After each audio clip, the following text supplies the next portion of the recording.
Hello, everyone, and welcome to Slash Film Daily for Tuesday, August 6th, 2019. On today's episode, we're going to be talking about the latest film and TV news, and also I'll be playing my interview with Hobbs and Shaw writer-producer Chris Morgan.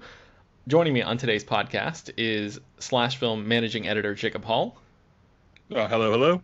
weekend editor Brad Oman, Hey, that's me. and my name is Ben Pearson. I'm the senior writer at slashfilm.com. So, guys, let's just jump into the news. We have a lot to cover before we get to the Chris Morgan interview. And let's start with the Bruce Lee fight in Once Upon a Time in Hollywood. I suppose we should give maybe like a vague spoiler warning for Once Upon a Time in Hollywood for those who haven't seen that yet. So if you want to just skip ahead several minutes to our next item, feel free to do that if you have not seen the film. But Brad, tell us about that fight and the way that it almost could have ended. Yeah, so we've seen this. If you even haven't seen the movie, there's this scene from Once Upon a Time in Hollywood that is teased where Brad Pitt's character Cliff shares a scene with Bruce Lee, who is played by Mike Moe. And in the actual movie, the way this plays out is it's kind of a confrontational scene where Brad Pitt's character mouths off a little bit to Bruce Lee, while Bruce Lee is kind of arrogantly bragging about how tough he is and how nobody can beat him in a fight, and that he could even beat Cassius Clay in a fight if he wanted to. And the scene has stirred up a little bit of controversy because Asian American audiences have thought that it kind of paints Bruce Lee in a negative light, kind of makes him look a little bit more foolish and kind of like a bit of a dick. And even though plenty of people have said Bruce Lee was kind of arrogant, they think that this scene goes too far. But the original scene actually would have made things a little bit worse, because while we see Cliff and Bruce Lee go back and forth twice during this scene, there would have been a third round, if you will, where Cliff would have actually taken a little bit more of a cheap shot at Bruce and actually knocked him on his ass, which was kind of what the goal of the fight was to begin with. Mm-hmm. And so that would have made Bruce Lee look even more like a chump, by losing a fight to Cliff. But this information comes from Robert Alonzo, who was a stunt coordinator on the film, and he does go out of his way to point out that the idea of the scene, rather than making Bruce Lee look like a fool, was to more so explain to the audience the level at which Cliff was operating, which is something that a lot of people have talked about, in that this scene is meant to illustrate that Cliff is a tough guy. We know he can do stunts, but it's meant to show that he can also fight and he can hold his own against somebody even like Bruce Lee, which gives us a sense of believability as to why he's able to easily dispatch with the Charles Manson murderers at the end of the movie. But yeah, it's definitely something to discuss. There's a lot of interpretations about this scene. Some people have been upset about it, including Bruce Lee's family, and there's good reasons on both sides as far as defending and reacting to this scene. But yeah, I don't know. What do you guys think about this scene? Jacob, what do you think? Well, I was not on the spoiler episode, and I'm hesitant to weigh in because I am a white man, and I have been listening to Asian writers who have very different readings and interpretations on this scene. I do think that the version of the movie is certainly better than the one that was planned out and originally, so that was a wise choice. But I've heard convincing arguments in favor of this scene and against it from writers of backgrounds who are more important and more relevant to this than I am. I personally like the scene, and but I'm also not going to say I'm a definitive voice here. But I'm very, very glad that this original version got changed on the set, because that just would have opened the can of worms even more. Yeah, well, we like to point out too that even though obviously we're three white guys on the Slash Film staff discussing this, our own HT did write this up and offered her own perspective on this scene, to give us a little bit more proper context and idea of what this means to Asian American audiences. And she did not like this scene. If you read her article, she's very hesitant to praise it in just about any way. So take that.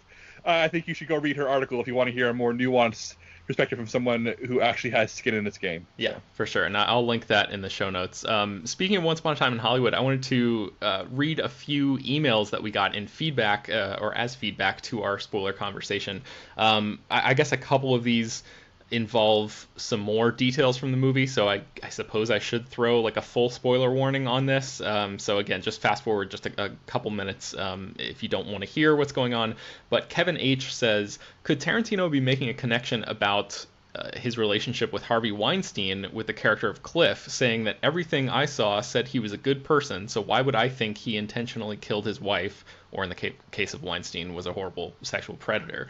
I didn't think about Harvey Weinstein once when I was watching this movie, but this is kind of an interesting thing. I had not considered that as like a, I don't know, sort of like a low-key statement on the whole Weinstein thing. And Tarantino has not really said very much recently about his relationship with working relationship with Weinstein, other than just like, well, I'll just leave it at that. He hasn't said very much about it on the record anyway. So, what do you guys think about this? Did you guys make any sort of Harvey Weinstein connections at all when you were watching this movie? I don't think there's a direct connection, but I do think that the fact that Tarantino is making a love letter to this almost squeaky clean Hollywood where everybody not really gets along, but exists in this harmony that never actually existed, feels very much like a guy whose world has been turned upside down. So we can argue all day about what Tarantino knew or didn't know, but I can't think it's an accident that post Weinstein scandal, he makes a movie about the good old days, where, legends made movies and they had incredible lives. As false as that is, I feel like it's a daydream from somebody who wishes things were simpler. Yeah, that's probably fair enough. Brad, did you think about Weinstein at all during this movie? No, that really didn't come up for me at all. But I do think that is a very interesting interpretation of that particular fragment of Cliff's story. Yeah, and speaking of Cliff, there's that scene where he's sitting on the boat with his wife, and it's left ambiguous as to whether or not he kills her. And Aaron S. wrote in, I'm not going to read the email word for word, but basically suggesting that Cliff's harpoon gun that he sort of had precariously positioned on his lap, sort of pointing at his wife, may not have been loaded. And the way that Aaron described it was basically like looking down the barrel of the gun and just seeing essentially like an empty circle. And I tried to do some Google image searching, and I remember the movie that way as well, like seeing basically an empty circle at the end of the gun's barrel. And I tried to do some Google searching and saw like a lot of harpoon guns and spear guns and stuff like that actually have like pointy spears like protruding from the end of the gun when it's in its loaded state. So I'm not sure if like maybe this was a specific type of model that like where the spear was on the inside of the barrel or something like that. But I don't know, that could be one more subtle hint as to how we're supposed to interpret this scene. I didn't really think much more about that, but I'm thankful to Aaron S. for pointing that out. And if anybody is like if anybody uses harpoon guns or spear guns regularly, and maybe even knows some about the history of like models from the 1960s or something, feel free to email us at peter@slashfilm.com and let us know what you think about that. Or just reach out on Twitter with the hashtag I am a harpoon expert, and we will listen. Yeah, exactly. And then David P. Has a reading as well. He said, during the Spawn Ranch cliff sequence, one half-baked idea that just came to mind is, and he mimes hitting a joint here, and he says, Sleepy George Spawn represents the Academy, and Cliff represents stunt workers and how they're not recognized, man. These rich execs and producers and directors made their money off the backs of these hard workers only to leave them behind as a footnote, man. So I appreciate the Lebowski-esque writing of that particular email. But yeah, I'm sure people have, I don't know, I didn't really think about this in terms of like the Oscars as well. I guess people were just thinking about this movie on all these different levels that I was not considering it when I watched it. But I could easily see that argument as being something that was on Tarantino's mind.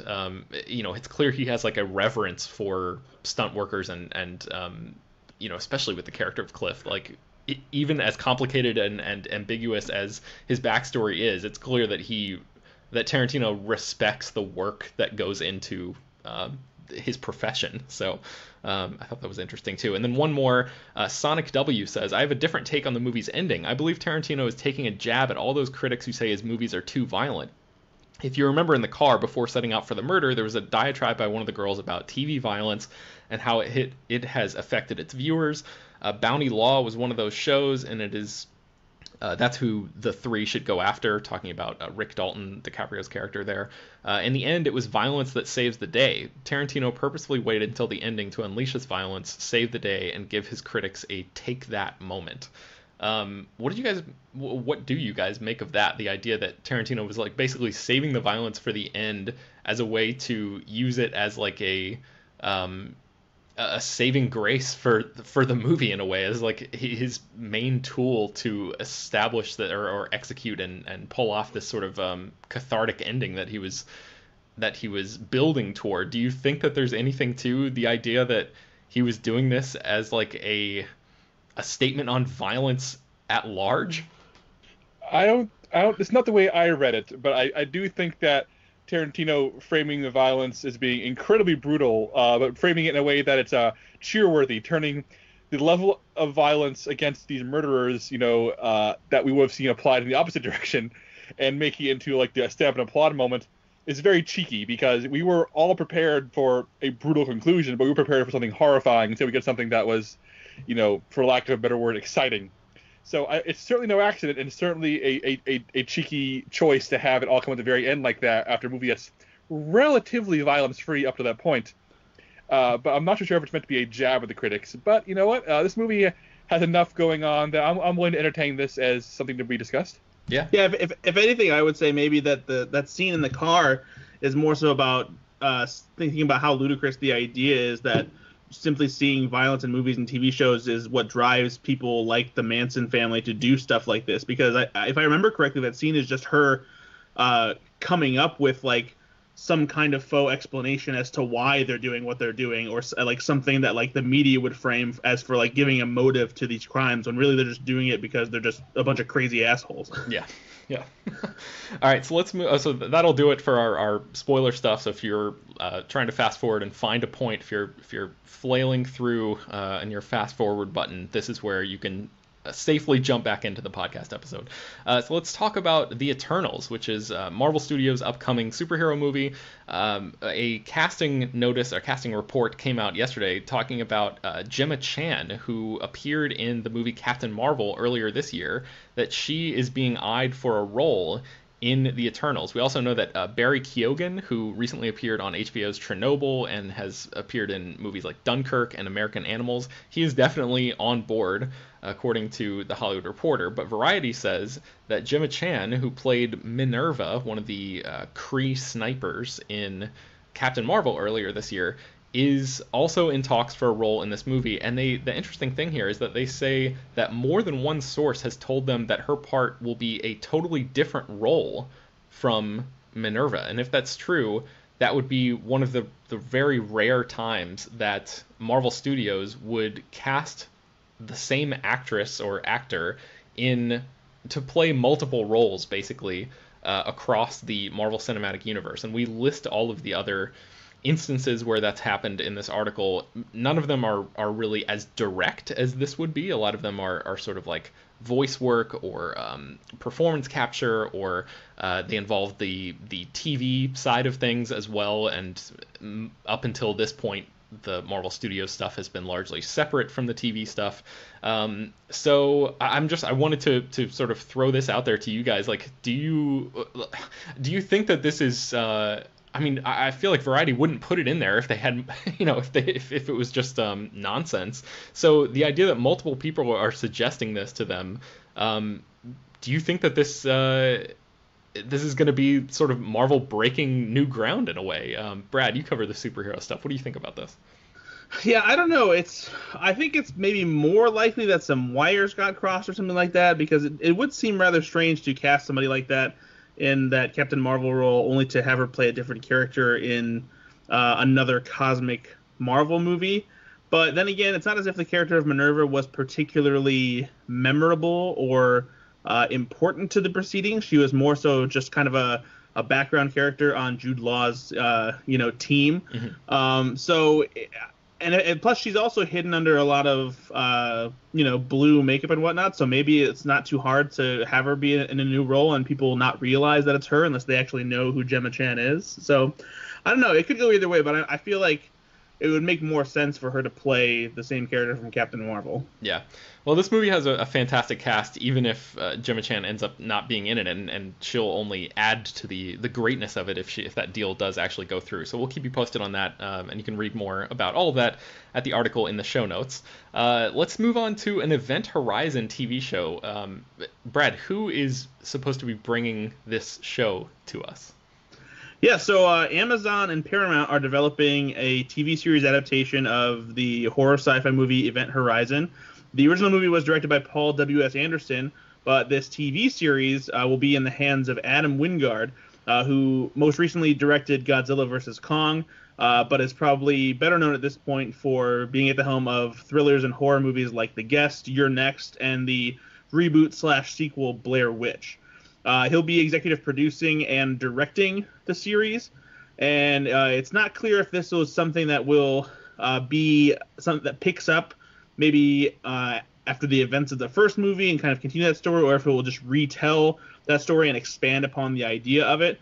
It's a pretty basic sci-fi premise. If you've never seen the original Event Horizon, it focuses on a crew that ventures into a spacecraft called the Event Horizon that had vanished years earlier on a mission using this sort of gravity engine that allows it to create artificial black holes so it can travel to distant points across the vastness of space. But when Event Horizon comes back from one of these trips after creating an artificial black hole, there's some mysterious entity, force, creature, what have you on it that starts picking off the crew one by one.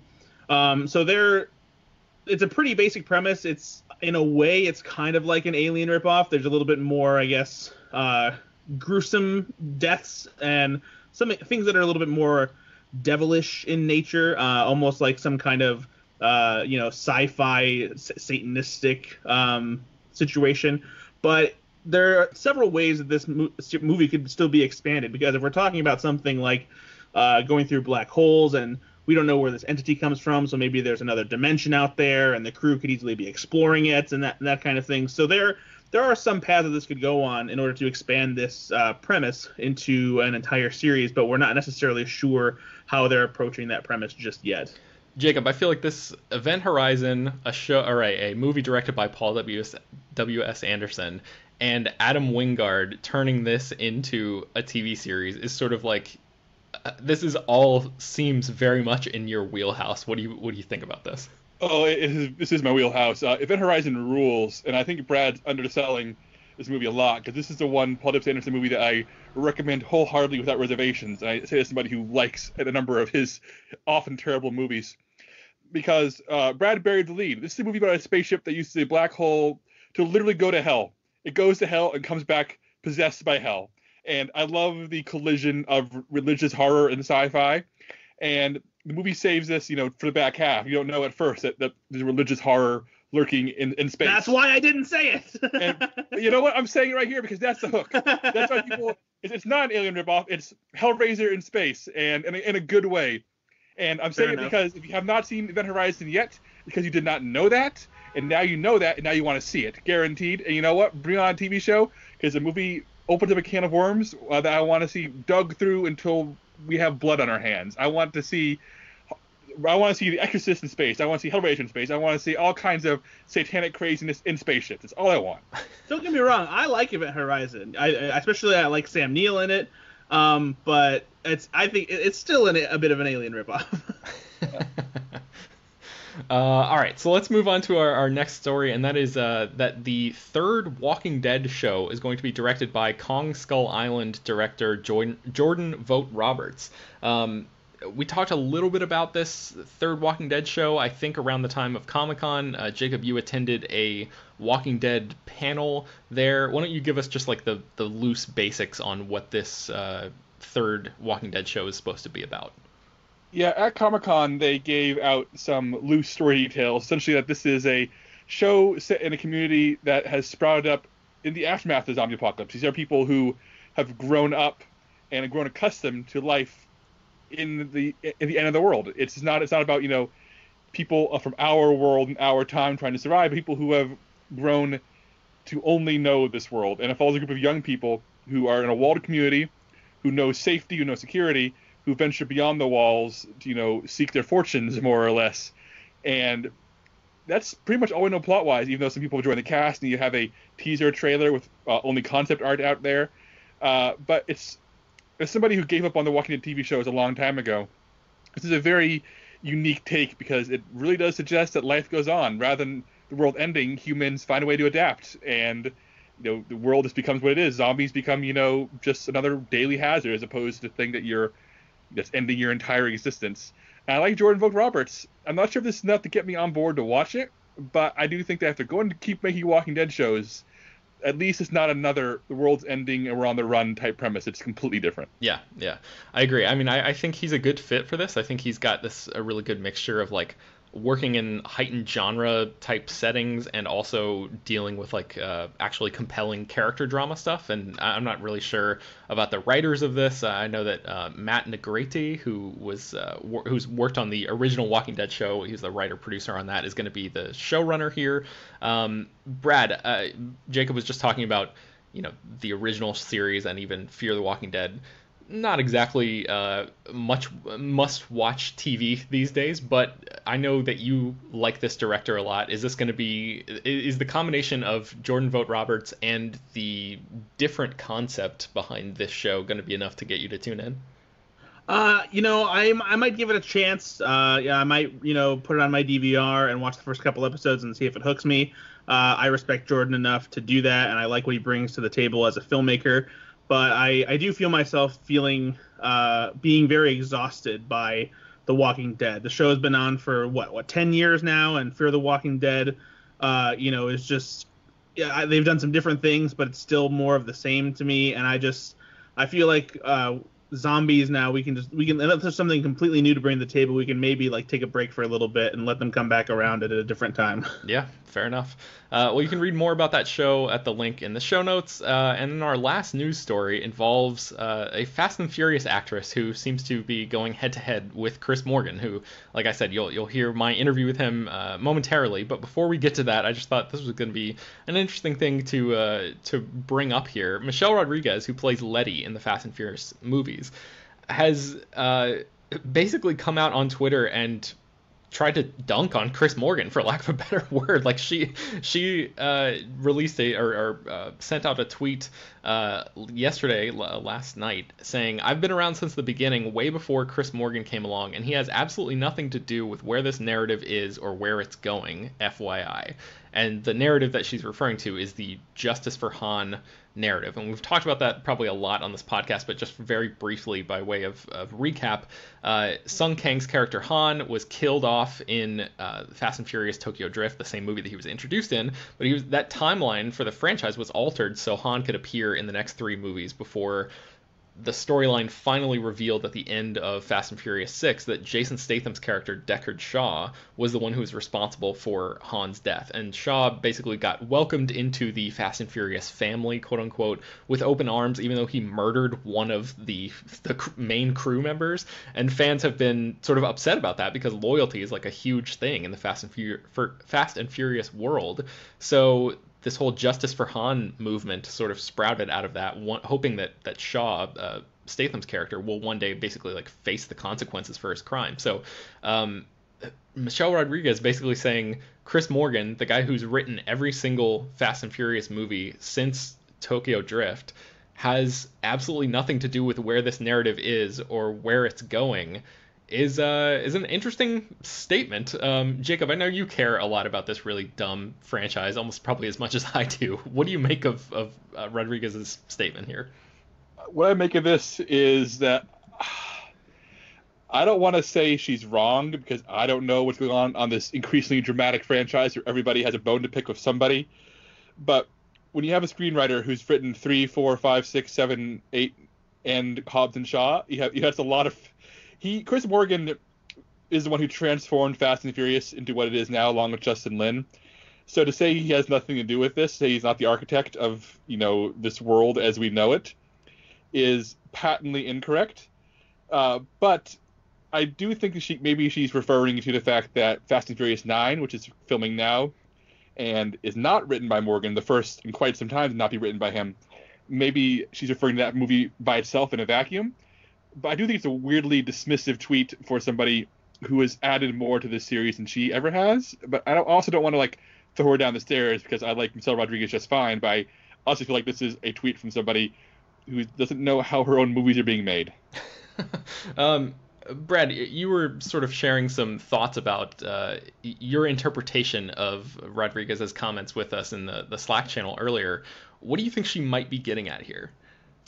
If anything, I feel like maybe there's probably a lack of knowledge here, because her saying that Chris Morgan doesn't have any idea of what the narrative about this, I think along the lines of what Jacob says, to me indicates that maybe what's going to happen with Han in the larger picture of the Fast and Furious franchise will likely play out in Hobbs and Shaw, which Chris Morgan is very much involved in. And if anything, I think Michelle Rodriguez's, I guess, arrogance about this topic comes from the fact that she's so close with Vin Diesel, and Vin Diesel is very much protective and has a sense of ownership over the Fast and Furious franchise that maybe makes her think that like certain decisions probably aren't going to be made without Vin Diesel's approval, and that she knows anything and everything that's going on with the franchise. But at the end of the day, she's an actress playing a role, and she's one who was, even dead for a little while. So there's, anything can happen in the Fast and the Furious franchise. And I feel like ultimately what happens with Han will have some kind of resolution with Shaw. And I wouldn't be surprised if we end up seeing Han and Shaw teaming up at some point, maybe in a Hobbs and Shaw sequel. Yeah. I'm my only pushback to that would be that I feel like the Han maybe coming back in Fast 9 or Fast 10, like these core movies, just to sort of I guess give the conclusion and the closure to the people who have been with the franchise since the beginning, instead of I guess pawning off the Justice for Han thing in like a Hobbs and Shaw 2, for example. But yeah, I think for the most part I agree with almost everything else that you just said. So let's just go ahead and play my interview with Chris Morgan. So I spoke with him on the phone about all sorts of stuff. Vin Diesel, I mentioned. I talked to him about the scenes that Dwayne Johnson and Jason Statham wanted to see in the Hobbs and Shaw script. This interview is mostly about Hobbs and Shaw. It doesn't really get into spoilers or anything, so if you haven't caught up with the movie yet, you don't really have to worry about tuning out. You can listen to this and probably enjoy it. And this is the first, Hobbs and Shaw is the first movie that he has co-written in the Fast and Furious franchise. So I talked to him about his relationship with Drew Pearce, the guy who wrote Iron Man 3 and Mission Impossible Rogue Nation, or at least he has co-writing credits on those, about how Morgan and Pearce worked together as writers. So here is my interview with Chris Morgan. So when I spoke with you for The Fate of the Furious, we were talking about how Vin Diesel is such a big collaborator of yours and is a key part of the development process for these Fast and Furious movies, but he did not act in or produce Hobbs and Shaw. So I'm just wondering if he was involved in any of the story conversations about this spinoff. No, this one was, I think they were so focused on 9, which was developing at the same time, that they're, kind of had their hands full with that, and we had our hands full with this. And fortunately, I have an excellent collaborator in Dwayne Johnson as well. Mm-hmm. When we decided to set out, let me just back it up a little bit. When we did Fast 8, you remember the sequence in the prison, and we played Dwayne and Jason against each other, and then they went to town on each other, just throwing insults. Yes. That's the moment that, we knew, the studio knew specifically, that if we ever wanted to expand the Fast universe, it's probably with those two guys. They just had a great engine, and that they respect each other, but man, they hate each other. The characters, that is. Mm-hmm. And so, we kind of just set out to, one of the things about the Fast films is that they're always very, very large ensemble pieces, which is awesome, but it doesn't give you a whole lot of time to kind of dig down into characters about where they come from, what are the things that haunt them, what are the things that ground them and make them, real sorts of people, mm-hmm. parental troubles and sibling rivalry and all that kind of stuff. When we sat down to do this, we really just decided to dig in on, Hobbs. Where does Hobbs come from? Who are his family? Where does Shaw come from? What are his issues with his family? Who are the new characters we haven't met yet? Mm-hmm. And and just we got to just kind of dream and play and have fun with these characters that we've been living with for a lot of years, and then kind of make it personal as well. Specifically speaking for Dwayne, just to be able to bring his his Samoan heritage into the film and into such a big global kind of picture was really fun. Yeah. I'm curious about writing a script for, big alpha actors like Johnson and Statham. What sort of stipulations did you get from them or their people when writing this movie? Like, did they want equal screen time? Was there anything like that where you sort of had to, write around when crafting this screenplay? No, not really. I mean, it's Hobbs and Shaw. You naturally want to, balance that screen time just from a story sense, anyway. But no, nobody's counting lines or anything like that. It's really just, it's just two characters that they both love to play, and then again, they love to kind of get over on each other. So it's just knowing that we're going to feed into that with action sequences and fights and some personal, the things that they ask for generally are, can we have a touching moment, with my daughter? Can we dig into my family history? Those are the things they want to safeguard. And look, they know that we got them handled on all the action front. Yeah. To me, this movie is essentially like a modern-day remake of Tango and Cash. Was that film a touchstone for you when you set out to write this? It is. I love Tango and Cash. Absolutely. So did you study that for Sundance and Lethal Weapon and 48 Hours? All of those are touchstones. Did you study Tango and Cash structurally to figure out? When I was younger, yeah, in the theater a bunch of times for sure. How did you approach this from a writing standpoint? Because as the first spin-off of this franchise, how important was it to really step out into new territory while at the same time trying to retain a sense that this is an adventure that's taking place in a world that we already know? Yeah, it's a balancing act, right?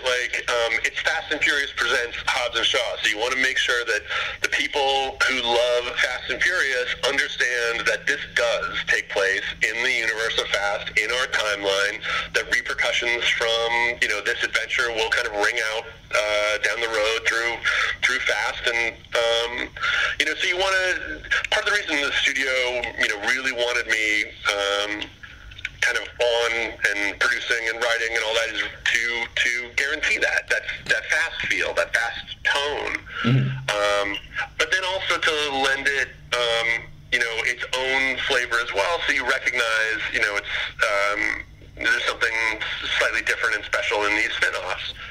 And largely it's the fact that A, we get to dig a little deeper on our characters and their backgrounds, but B, the comedy for this particular film. There's a little bit more comedy just because of the energy between Dwayne and Jason, and specifically Hobbs and Shaw, but also Dwayne and Jason, Yeah. So I think it's just as a fan of Fast and someone who's been involved for a while, it's, we just want to make sure that, we are delivering on the same Fast level in terms of the heart, the action, kind of the, accepting inclusiveness, globe-trotting, and then, on top of that, we get a little bit of, David Leitch came in and, he just had done Deadpool 2 and Atomic Blonde, and, his sense is very pop and very fun. He's a really funny guy. So he just really got to, kind of plus all those comedic scenes. Yeah. This is the first time you have a co-writing credit on one of these movies, so I'm wondering what the writing relationship was like between you and Drew Pearce. Did you guys write together, or did he come on board and do a separate pass later? No, it's great. We were doing it together. So basically what happened was, as we were getting into right at production, I'm producing it as well as writing it, and there's a lot of, we basically just needed extra hands. And David had worked with Drew previously, and we came in and we just got along great, and we just divvied up scenes, divvied up work, and he'd do a pass, and then I'd come over, and vice versa. And on top of it, the benefit of that as well is that he's actually from the UK, so he got to bring some really fun dialogue dialogue for the Shaw family that felt a little more authentic, you know? Cool. You mentioned the sort of globe-trotting action earlier. This franchise has been compared to the Bond movies in terms of the scope before, but a secret organization that wants to commit genocide in order to replace human weaknesses with mechanical perfection is by far the most Bond villain plot this franchise has ever seen. So what was the thinking behind going that far with the Aetion organization? Well, I think it is, in terms of the Bond level of it, the reason, I'll start from the beginning.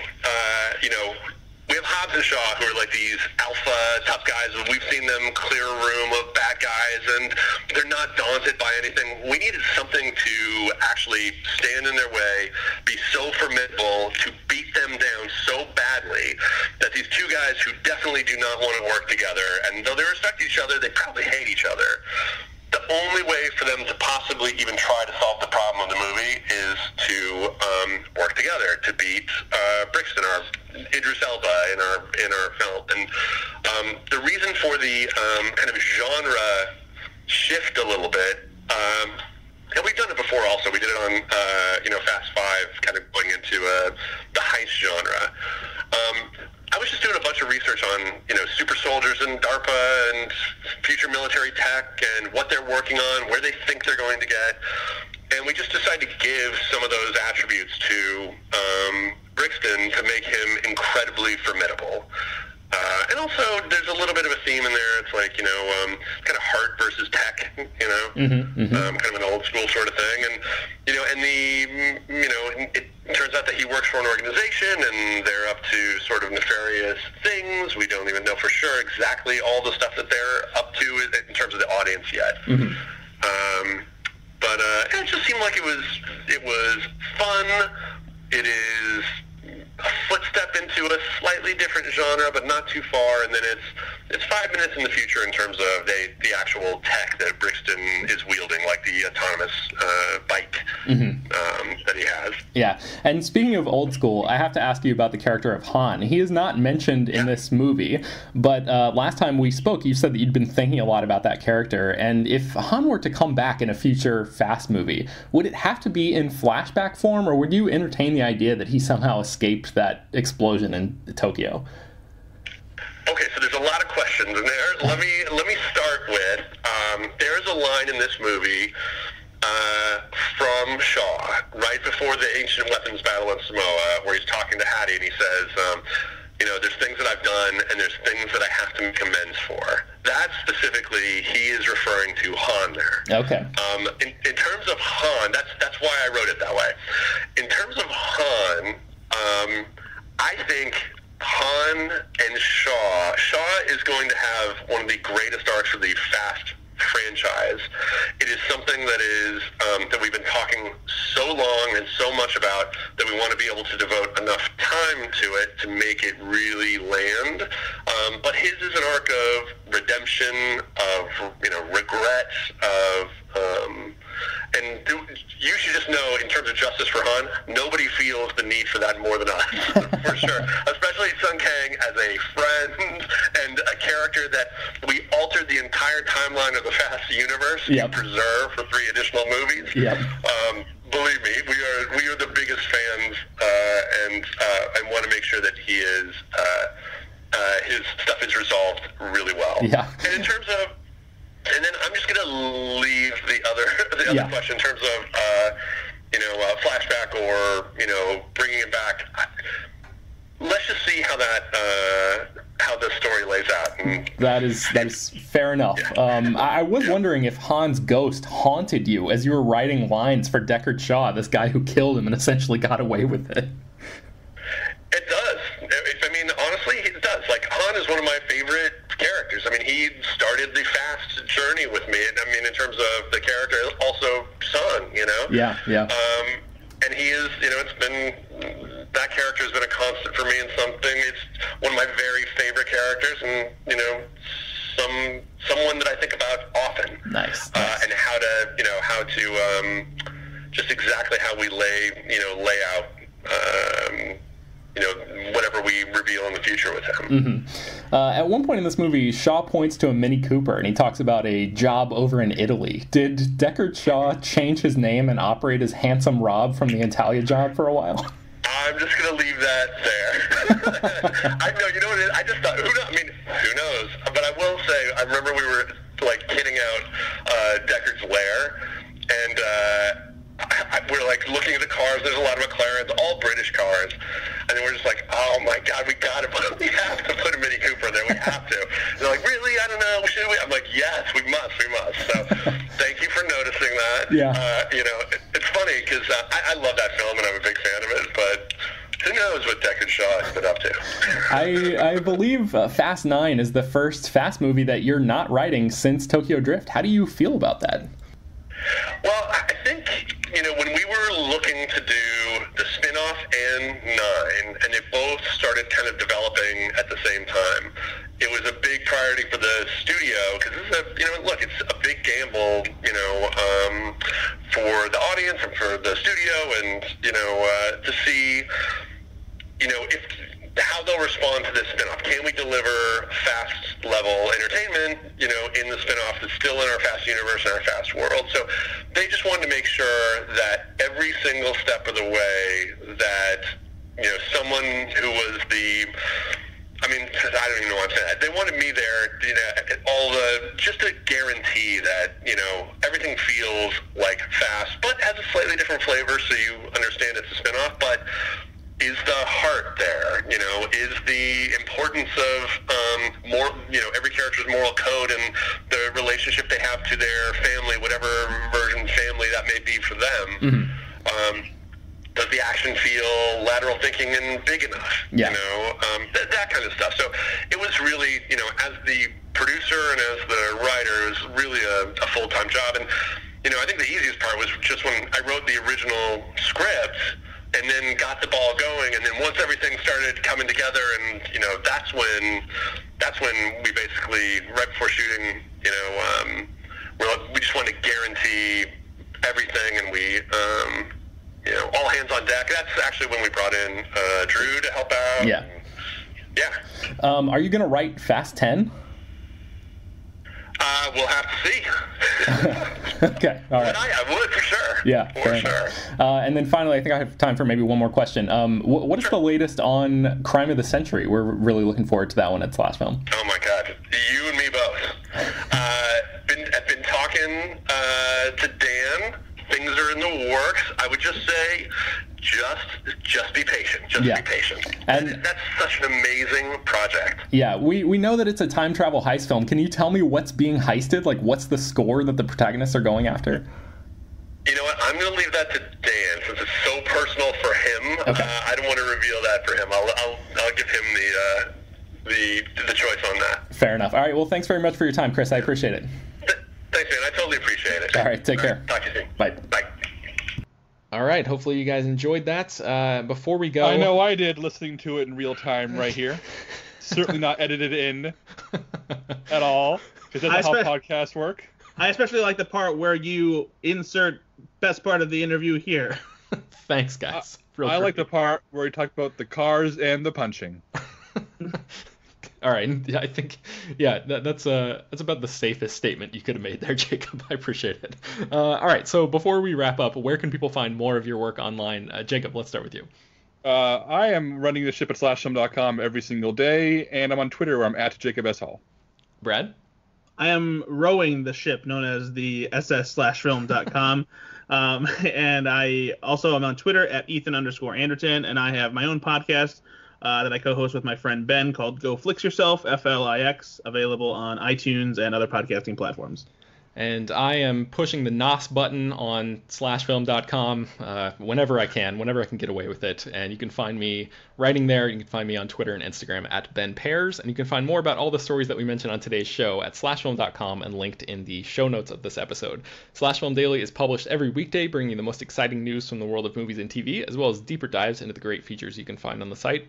Speaking of which, I want to plug really quickly, I made this video about the climactic end battle of Avengers Endgame, and I'll link that in the show notes too. But it's like 10 minutes long, and even if you're a big fan of all the Marvel Studios stuff, and you've read all these interviews with the Russos and the Marcus and McFeely, the writers of Avengers Endgame, I feel like there's some stuff in there that you may not know. So I would encourage everybody to watch that, share it if you can. So yeah, anyway, just a quick plug there. You can subscribe to this show, Slash Film Daily, on iTunes, Google Podcasts, Overcast, Spotify, all the popular podcast apps, and send your feedback, questions, comments, and concerns to us at peter@slashfilm.com. Please leave your name and general geographic location in case we mention your email on the air. Also, don't forget to rate and review the podcast on iTunes. That helps us out a lot. Tell your friends, spread the word about the show. Thank you for listening, and we will talk to you tomorrow.